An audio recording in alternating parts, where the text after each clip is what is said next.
Hello friends, CKD stock market news channel में आप सभी का स्वागत करता हूं। आज मैं आपके सामने जिस म्यूचुअल फंड की बात कर रहा हूं उसका नाम है एचडीएफसी स्मॉल कैप फंड। सबसे पहले इस म्यूचुअल फंड का इन डेप्थ एनालिसिस करेंगे, एक एक चीज़ जानने की चेष्टा करेंगे। साथ ही साथ अक्टूबर, नवंबर, दिसंबर में इस म्यूचुअल फंड की चाल किस तरीके से रहने वाली है। जैसे ही ये वीडियो की समाप्ति होगी, यानी कि इस म्यूचुअल फंड की समाप्ति की घोषणा करेंगे, वैसे ही हम कुछ क्वेश्चंस का आंसर देने की भी चेष्टा करेंगे। तो जुड़े रहिए CKD stock market news channel के साथ। नेट एसेट वैल्यू की बात करेंगे, 118 रुपये का इसका एनएवी है, जो कि बहुत डिसेंट दिख रहा है।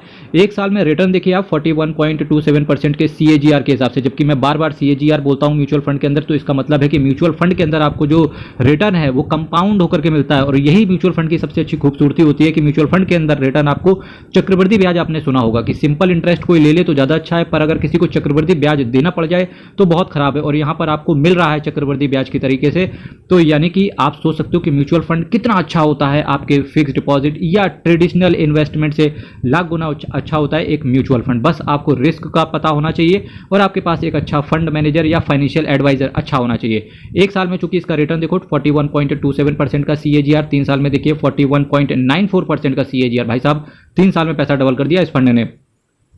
5 साल में देखेंगे तो 22.31% का सीएजीआर, यानी कि 22% के सीएजीआर के हिसाब से 5 साल में। और मैक्सिमम देखो 20.50% के सीएजीआर के हिसाब से इस म्यूचुअल फंड ने रिटर्न आपको प्रोवाइड करके दिया है। ठीक है, इसके साथ साथ जबकि मैं मैक्सिमम बात कर रहा हूं तो मेरे भाई देखिए पिछले 10 सालों का हमारे पास डेटा है यहाँ से। और कभी कोई म्यूचुअल फंड आपको अगर कुछ पीरियड के लिए अगर आपको रिटर्न बना के ना दे तो डेफिनेटली आपको मायूस होने की जरूरत नहीं है, क्योंकि म्यूचुअल फंड आने वाले समय में पॉजिटिव ही देखने को मिलेगा। क्यों? क्योंकि म्यूचुअल फंड भी वॉलेटाइल रहता है। कभी कभी फंड मैनेजर की जो स्ट्रेटेजीज हैं वो काम नहीं करती हैं।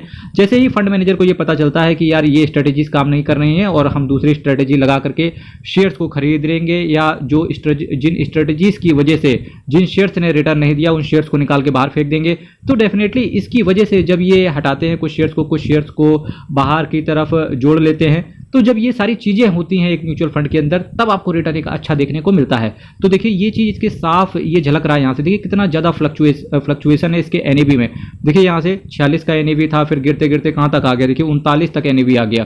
तो ये म्यूचुअल फंड के अंदर, अगर आप म्यूचुअल फंड के अंदर हैं तो डेफिनेटली आपको ये वॉलेटिलिटी झेलनी ही पड़ेगी। तो इस चीज के लिए आप भी प्रिपेयर्ड रहना पहले से ही।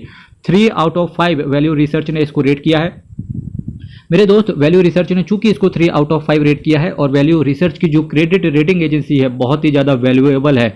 चिराग सेतलवाल साहब आपके पैसे को मैनेज करके चल रहे हैं, यानी कि ये फंड मैनेजर हैं। जब मैं एक्सपेंस रेशियो की चर्चा करूंगा तो एक्सपेंस रेशियो आप इन्हीं को दे रहे होंगे। 3 महीने में देखो 11% का एब्सोल्यूट रिटर्न, 6 महीने में देखो 31% का एब्सोल्यूट रिटर्न, 1 साल में देखो 41% का एब्सोल्यूट रिटर्न, 3 साल में देखिए पैसा डबल कर दिया, जैसा कि मैंने आपसे कहा। और डबल नहीं किया बल्कि देखिए 1 लाख रुपए को 1,85,000 रुपए इन्होंने बना दिया है। अब अगर आप ये सोच रहे होंगे कि 1,85,000 रुपए में 1 लाख तो आपका ही पैसा था, जबकि ऐसा नहीं है। अगर आप टोटल 3 साल में आपके कैपिटल की बात करेंगे तो 2,85,000 रुपए आपकी टोटल कैपिटल हो जाएगी 3 साल बाद, यानी कि 1 लाख रुपए जिसमें से आपका कैपिटल हो गया और 1,85,000 आपका प्रॉफिट हो गया। ये कारनामा पास्ट में इसने किया है। और past return does not guarantee कि फ्यूचर में भी आपको ऐसा ही रिटर्न मिलेगा, पर आपको एक चीज हमेशा पता होना चाहिए, इंसान का पुराना चरित्र बताता है मैक्सिमम टाइम 99.99% केस में इंसान का पुराना चरित्र बताता है कि उसका फ्यूचर किस तरीके का होने वाला है। 5 साल में देखिए 174%, यानी कि 1 लाख रुपए को 1,74,000 रुपए बना दिया। तो 3 से 5 साल के बीच में इसका जो रिटर्न है वो डेफिनेटली एक रेंज बाउंड और बल्कि नेगेटिव चला होगा। तो ये देखिए जब भी म्यूचुअल फंड के अंदर इस तरीके की फ्लक्चुएशन है, यानी कि जिस म्यूचुअल फंड की मैं बात कर रहा हूं अभी मेरे भाई, इस म्यूचुअल फंड के अंदर आप बी प्रिपेयर्ड रहना, बहुत ज्यादा फ्लक्चुएशन आपको देखने को मिलेगी। पिछले 10 सालों में बात करेंगे मेरे भाई तो 1 लाख रुपए को इस म्यूचुअल फंड ने 6,48,000 रुपए बना के दिया है, जिसमें से 1 लाख रुपए आपकी कैपिटल होगी और 6,48,000 आपका सीधा सीधा प्रॉफिट हो गया। देखिए रिस्क म्यूचुअल फंड के अंदर आपका वेरिया ही रहता है, और रिस्क के बारे में आपको पता होना चाहिए कि शेयर मार्केट हर रोज वॉलेटाइल रहता है, और आपका पैसा म्यूचुअल फंड के द्वारा शेयर मार्केट में चूंकि इन्वेस्ट किया जाता है तो अल्टीमेटली रिस्क आपका वेरी हाई कर दिया जाता है कि कब कौन सा कंपनी के साथ क्या हो जाएगा किसी को पता भी नहीं चलेगा। जिस म्यूचुअल फंड की बात कर रहा था उसका नाम है HDFC small cap fund direct plan growth. अब अगर मैं HDFC small cap fund direct plan growth की बात करने की चेष्टा करेंगे तो देखिए 23,251 करोड़ का इसका असेट साइज है। 0.75% का एक डिसेंट सा एक्सपेंस रेशियो ये चार्ज करके चल रहे हैं। 6.13% का ये कैश होल्ड करके चल रहे हैं। S&P BSE 250 small cap total return index को इन्होंने बेंचमार्क के तौर पे लिया है। प्लान आप हमेशा ग्रोथ ही सेलेक्ट किया करें, यानी कि डिविडेंड प्लान आपको अवॉइड करना है। प्लान आप हमेशा डायरेक्ट प्लान को रखें, यानी कि रेगुलर प्लान आपको अवॉइड करना है। 1 साल के अंदर निकलने की चेष्टा करोगे तो 1% का आपसे एग्जिट लोड पड़ जाएगा।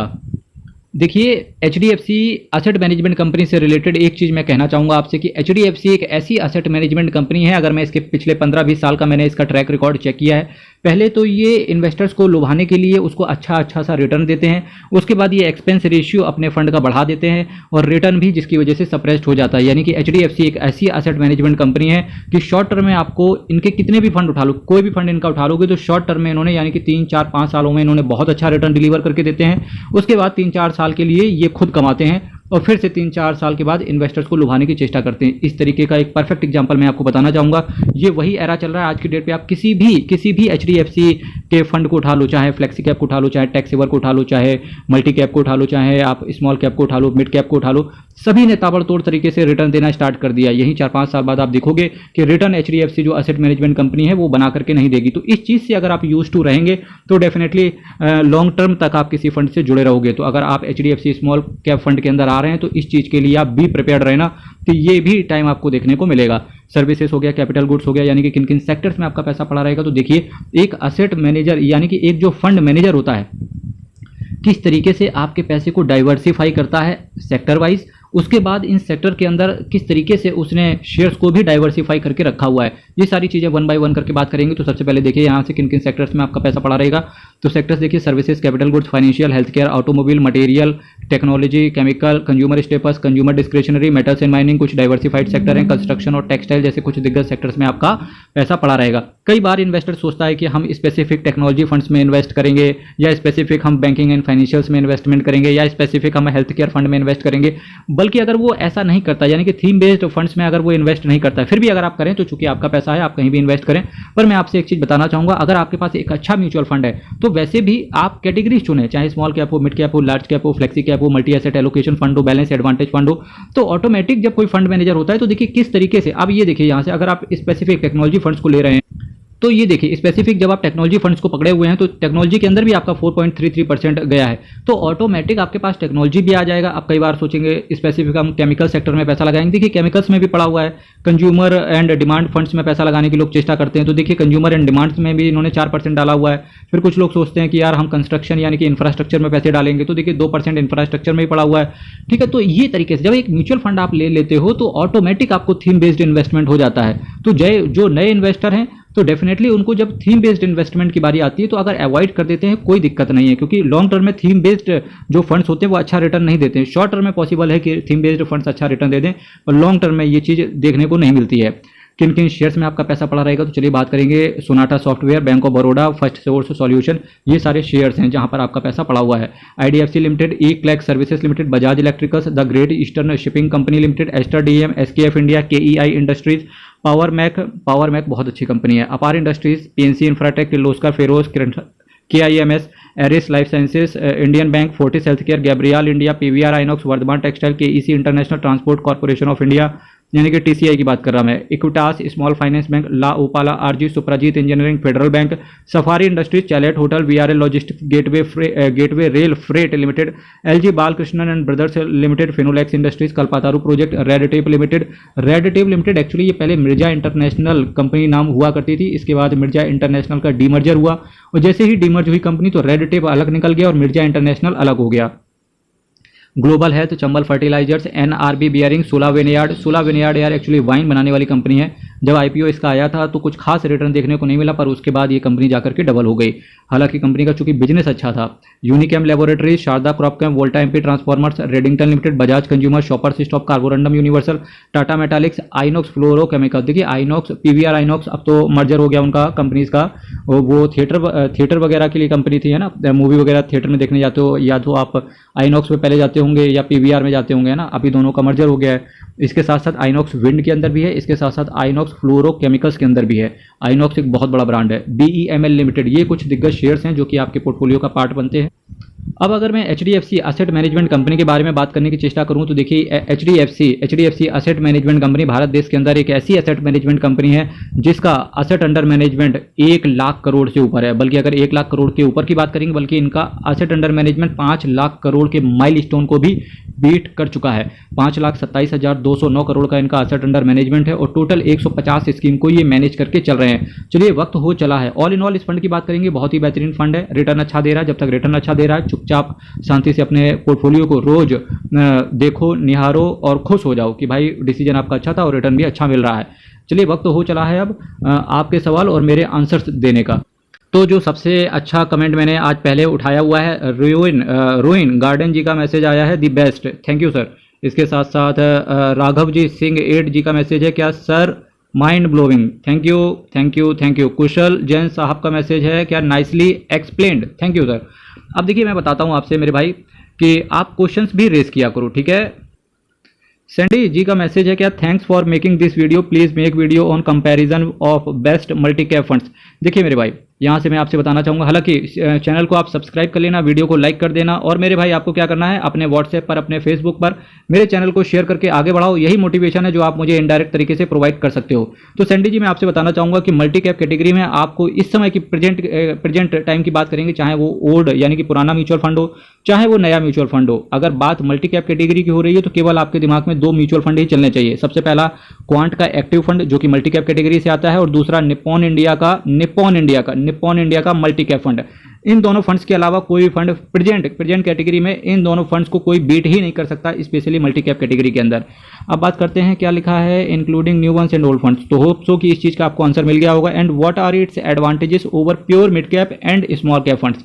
तो देखिए, एडवांटेजेस तो बहुत सारे हैं। क्यों एडवांटेजेस हैं? देखिए, अगर आप जब प्योरली मिड कैप की बात करते हो तो मार्केट क्या होता है कि जब आप प्योरली किसी कैटेगरी वाले म्यूचुअल फंड को चुन लेते हो, एग्जांपल के तौर पे अगर आपने मिड कैप चुन लिया, तो अगर मिड कैप गिर रहा है तो डेफिनेटली वो आपका फंड भी नीचे गिरेगा। अगर मिड कैप बुल रन में चल रहा है तो आपका जो पोर्टफोलियो है वो भी ऊपर जाएगा। ऐसे ही सेम स्मॉल कैप कैटेगरी में समझो, अगर आपके पास स्मॉल कैप कैटेगरी का म्यूचुअल फंड है, अगर स्मॉल कैप का जो इंडेक्स है, मैक्सिमम स्मॉल कैप कैटेगरी के जो भी म्यूचुअल फंड्स हैं, Nifty small cap 250 total return index को फॉलो करके चलते हैं। तो देखिए, अगर आपके पास स्मॉल कैप फंड है तो अगर स्मॉल कैप का जो 250 इंडेक्स है अगर वो गिर रहा है तो आपका फंड गिरेगा, अगर वो ऊपर जा रहा है तो आपका फंड ऊपर जाएगा। पर मल्टी कैप कैटेगरी में क्या होता है मेरे भाई कि देखिए, लार्ज कैप में 25% पैसा पड़ा होता है। ये सेबी की स्पेसिफिक गाइडलाइंस है, अगर इसको वायलेट करता है तो फंड मैनेजर पेनलाइज्ड भी किया जा सकता है। लार्ज कैप में 25% गया, 25% मिड कैप में गया, 25% स्मॉल कैप में गया। अब एग्जांपल के तौर पे अगर स्मॉल कैप गिर रहा है, अगर स्मॉल कैप का इंडेक्स गिर रहा है, तो जरूरी नहीं कि मल्टी कैप कैटेगरी का जो आपका म्यूचुअल फंड है वो भी गिरे, क्योंकि हो सकता है लार्ज कैप कैटेगरी के फंड में अच्छा बूम या बुल रन चल रहा हो। ठीक हो सकता है आपका मिड कैप कैटेगरी का म्यूचुअल फंड गिर रहा हो, तो जरूरी नहीं कि आपका ये जो मल्टी कैप कैटेगरी का म्यूचुअल फंड है ये पूरी तरीके से गिरी जाए, क्योंकि हो सकता है लार्ज कैप और स्मॉल कैप अच्छा रिटर्न दे रहे हो। तो जो मल्टी कैप कैटेगरी का म्यूचुअल फंड्स होता है, इसमें किन लोगों को इन्वेस्ट करना चाहिए? जो म्यूचुअल फंड्स की दुनिया में बिल्कुल नए हैं, जो शॉर्ट टर्म के लिए इन्वेस्ट करना चाहते हैं, let's say an example like 4 से 5 साल का ही होराइजन है जिनका, तो उनको मल्टी कैप कैटेगरी के म्यूचुअल फंड्स लेने चाहिए। जो लोग बिल्कुल रिस्क नहीं लेना चाहते कि भाई स्मॉल कैप तो हम छुएंगे ही नहीं क्योंकि रिस्क है, हम अपने पोर्टफोलियो को 70%, 20%, 10% नीचे नहीं देख सकते हैं, तो उन तरीके के लोगों को मल्टी कैप कैटेगरी के म्यूचुअल फंड्स चुनने चाहिए। अभी एक क्वेश्चन और आ सकता है आपके दिमाग में कि मल्टी कैप और फ्लेक्सी कैप में क्या डिफरेंस है।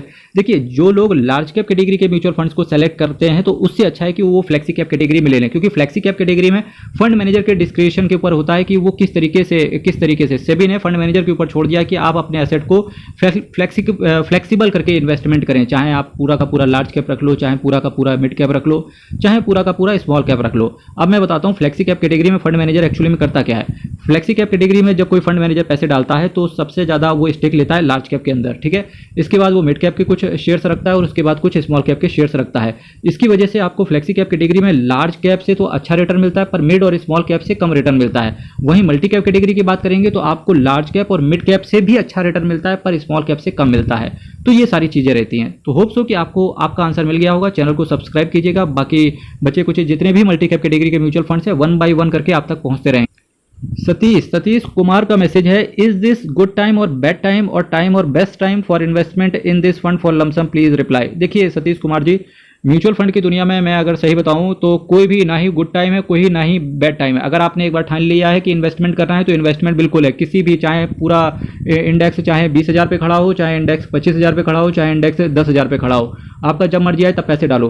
पर जब आप विचार कर लें कि आपको लमसम करना है, ठीक, और हर महीने में मार्केट कम से कम 2-3 बार गिरता ही गिरता है, तो बस मेरा आपसे इतना कहना होता है कि जब मार्केट गिरे तब एटलीस्ट आप इन्वेस्ट करो। जैसे 1 लाख रुपए आपने इन्वेस्ट करना है या 10 लाख इन्वेस्ट करना है, तो उस पैसे को 2 भाग में या 4 भाग में तोड़ दो और आप ये विचार कर लो इस महीने जब भी मार्केट गिरेगा मैं 10,000 रुपये डाल दूंगा। तो इस तरीके से जब आप करोगे तो 3-4 महीने में पूरा का पूरा इन्वेस्टमेंट भी हो जाएगा और एग्जैक्टली आप ज़्यादा तरीके से लॉस में भी नहीं जाओगे अगर डाउन फेज चल रहा है तो ये एडवाइजेबल रहता है। बाकी चीज़ें आप अपने फाइनेंशियल एडवाइजर से पूछिए, बहुत अच्छे से बताएगा, ठीक है।